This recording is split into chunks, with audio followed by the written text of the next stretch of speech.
আসসালামু আলাইকুম বন্ধুরা, আমি Rabeya. Welcome back to my channel Rabeya simple lifestyle. আজকে তোমাদের সাথে শেয়ার করব একটা সুজির নাস্তা রেসিপি। তার জন্য একটা মিক্সিং জারের মধ্যে আমি 1 কাপ সুজি নিয়েছি, আর ওই কাপের মধ্যেই আমি নিয়েছি 1 কাপ পানি। তারপর সুজি আর পানিটাকে আমি খুব ভালো করে ব্লেন্ড করে নিয়েছি। দেখতেই পাচ্ছ আমার ব্লেন্ড করা কিন্তু হয়ে গেছে। এবার অন্য আর একটা মিক্সিং বোলের মধ্যে আমি সুজির মিশ্রণটা ঢেলে নিচ্ছি। এখানে দেখতেই পাচ্ছ মিক্সার জারের মধ্যে কিন্তু অনেকটা মিশ্রণ রয়ে গেছে।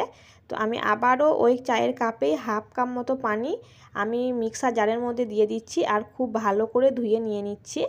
যে মিশ্রণটা ছিল সেই মিশ্রণের মধ্যে আমি ঢেলে দিচ্ছি। এরপর আমি দিয়ে দিচ্ছি স্বাদ মতো নুন, 2টো কাঁচা লঙ্কা কুচি আর একটা ছোট সাইজের পেঁয়াজ কুচি।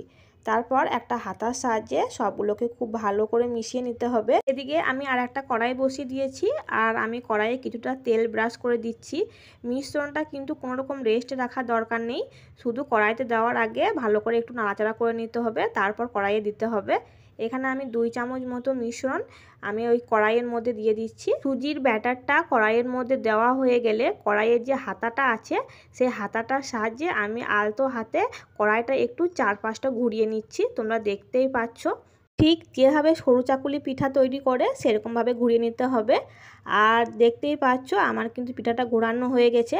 এবার চুলার আঁচটা মিডিয়ামে রেখে পিঠাটা 2 থেকে 3 মিনিট পর্যন্ত ভালো করে সেঁকে নিতে হবে। যখন উপর পিঠটা একটু শুকনো শুকনো হয়ে আসবে তখন আমি আর একটু তেল উপর দিকে ব্রাশ করে নেব।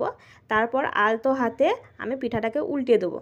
উল্টে দেওয়ার পরে এই দিকটাও সেম 2 থেকে 3 মিনিট পর্যন্ত চুলার আঁচটা মিডিয়ামে রেখে ভালো করে সেঁকে নিতে হবে। খুব বেশি লাল করে ভাজার কিন্তু দরকার নেই, একটু হালকা কালার চলে এলেই কিন্তু রেডি হয়ে যাবে। আমার 1 কাপ সুজিতে আমার 3টে মতো নাস্তা রেডি হয়েছিল। তো আমি এটাকে সরু চাকুলি পিঠার মতো ফোল্ড করে নিচ্ছি, দেখতেই পাচ্ছ। তো চলো তোমাদেরকে পরিবেশন করে দেখাই।